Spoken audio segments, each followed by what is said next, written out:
पवित्र नगरी काशी में हम उपस्थित हैं 80 घाट पर, जहां आप देख सकते हैं तस्वीरों में साफ तौर पर कि माँ गंगे में, मुक्तिदायिनी गंगे में लोग अपने मोक्ष हेतु और तमाम अपराधों की क्षमा याचना करने हेतु लोग स्नान भी कर रहे हैं। साथ ही साथ कुछ लोग यहाँ बैठ कर के विश्राम भी कर रहे हैं। लेकिन हम जानना चाहेंगे कि काशी में इस बार चूँकि 2024 का इलेक्शन आने वाला है, काशी की जनता इस बार किसको अपना आशीर्वाद प्रदान करने जा रही है, किसको अपना आशीर्वाद देने जा रही है, उन्हीं सब बातों पर चर्चा करने के लिए हमारे साथ में कुछ बुजुर्ग भी मौजूद हैं। आइए बात करते हैं उन्हीं से। बाबू जी, क्या नाम है आपका? बाबू जी, जिस तरह से देश के मुखिया माननीय मोदी जी इस समय देश को संभाल रहे हैं, आने वाले 2024 में किसको आप आशीर्वाद देने जा रहे हैं? मादी తెలుగు హిందీ రాదు। अब मोदी जी को दोबारा आप आशीर्वाद देंगे? మోదీ జీ గవర్నమెంట్ బాగానే పనిచేస్తుంది। తెలుగు దేశంతో పొత్తు పెట్టుకుని మోడీ ఓడిపోతాడు। तो कुछ एक और जो गुरुजी हैं उनसे हम जानते हैं, उनसे हम बातें करेंगे कि क्या कुछ उनकी राय है और क्या वो कहना चाहते हैं। गुरुजी, बहुत बहुत स्वागत है आपका हेडलाइन उत्तर प्रदेश पर। सबसे पहले तो आप अपना परिचय दे दीजिए। मैं अयोध्या जयपुर मंदिर का मठाधीश हूँ और पोस्ट ग्रेजुएट हूँ, और इधर अभी एमपी से होकर के आ रहा हूँ दर्शनार्थ। गंगा जी का स्नान किया इलाहाबाद, मिर्ज़ापुर किया, अभी गंगा जी, इस बार शाम तक अयोध्या निकल जाऊँगा। तो हमारा तो यही कहना है कि अभी तक जो है G20 में भारत को मिला, जो आज भारत की गरिमा है कि भारत का झंडा लेकर के, और अन्य देश के नाम नहीं लूँगा, वहाँ के छात्र निकल गए, अभी यहाँ से भी यूक्रेन से भी निकाला गया। ये है क्षमता भारत की। आज भारत को जो गौरव मिला, किसके कारण मिला, जनता सब जानती है। जैसे कि 2-4 ठो कुत्ते भौंकते हैं ना हाथी को देख करके, उससे थोड़ी कुछ होता है, हाथी को कुछ नहीं बिगड़ता है। ऐसे 2-4 लोगों के भौंकने से कुछ नहीं होता है। भारत की गरिमा बाहर विश्व में कहाँ क्या है, क्या पोजीशन है, इसको लेकर के जनता चलती है। और अधिकांश जनता जो कार्यों के क्षेत्र में है, ना किसी का समर्थन, ना जो कार्य करेगा उसको, जैसे जो मुखिया होता है घर का, तो जो घर का काम काज चलेगा उसको सारी परिवार के लोग सपोर्ट करेंगे, नहीं करेगा तो घर का लड़का भी सपोर्ट नहीं करेगा। इस तरह लगता है 2024 में आप मोदी जी को ही पुनः आशीर्वाद देने जा रहे हैं? मोदी जी को नहीं, कार्य को।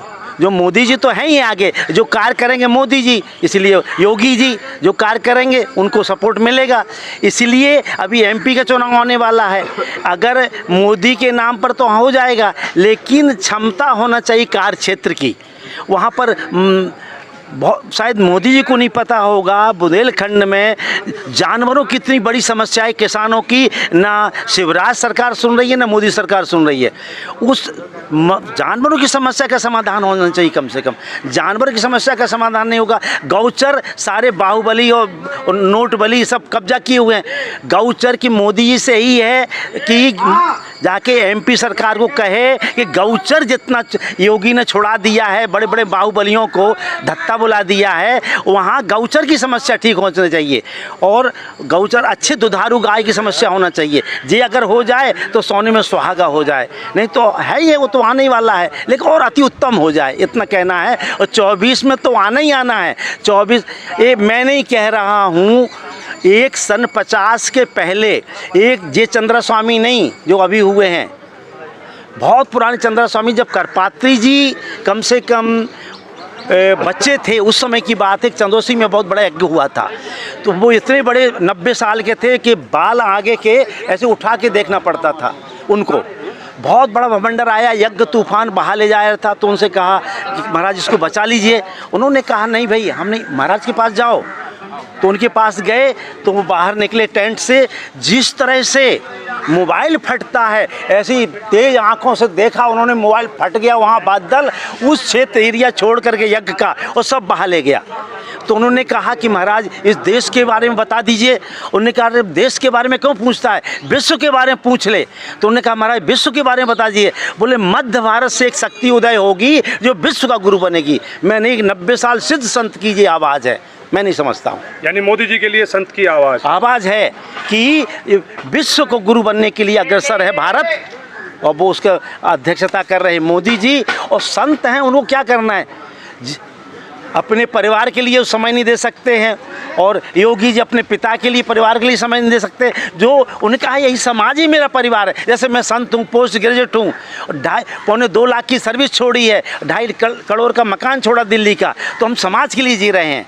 समाज ही मेरा परिवार है। समाज ही परिवार है। तो देखिए, आपने सुना साफ तौर पे कि हमारे बुजुर्ग का कहना है कि मोदी और योगी जी का तो समाज ही परिवार है, समाज ही उनका सब कुछ है। एक युवा साथी हमारे साथ में हैं, उनसे हम बात कर लेते हैं। एक तेलुगु में हमारे एक बुजुर्ग हैं, वो कुछ कहना चाहते हैं, ये बात करते हैं उनसे। जी बाबू जी, क्या आप कहना चाहते हैं? ఏపీ అంటే ఆంధ్రప్రదేశ్, ఈ అమరావతి రాష్ట్రం. కానీ ఇక్కడ ఈ కాశీ గయా అనేక పుణ్యక్షేత్రాల నుంచి జనం ఎంతోమంది వస్తున్నారు, భక్తులు వస్తున్నారు. దేవుడు అందరూ సక్రంగా ఉంటారు, సక్రంగా దేవుడు పూజ చేసి వెళ్తున్నారు. కేరళ కాబట్టి ఆంధ్ర రాష్ట్రంలో ముఖ్యమంత్రిగా జగన్మోహన్ రెడ్డి, ఇక్కడ మోడీ రెండు కలిసి చేస్తున్నారు. మళ్ళీ నెక్స్ట్ వాళ్ళే వస్తే ఇంక గవర్నమెంట్ బాగుంటుందని మా ఉద్దేశం. मोदी यहाँ देखा आपने कि आंध्र प्रदेश से आए हुए हमारे एक बुजुर्ग ने भी मोदी जी के लिए ही आशीर्वाद दिया है। आखिर काशी की जनता एक बार फिर 2024 में मोदी जी को ही अपना आशीर्वाद देना चाहती है। हालांकि देश की बागडोर किसके हाथ में रहेगी, कौन इस देश की बागडोर को संभालेगा, यह तो आने वाला भविष्य ही तय करेगा। बहरहाल काशी से जनता की जो आवाज़ है, आशीर्वाद जो देने की इच्छा है, वो नरेंद्र मोदी को है। देखते रहिए आप हेडलाइन उत्तर प्रदेश के लिए। अर्जुन त्यागी की रिपोर्ट। अगले शहर की फिर ग्राउंड जीरो से रिपोर्ट आपके सामने प्रस्तुत होंगे। तब तक के लिए आप बने रहिए हेडलाइन उत्तर प्रदेश के।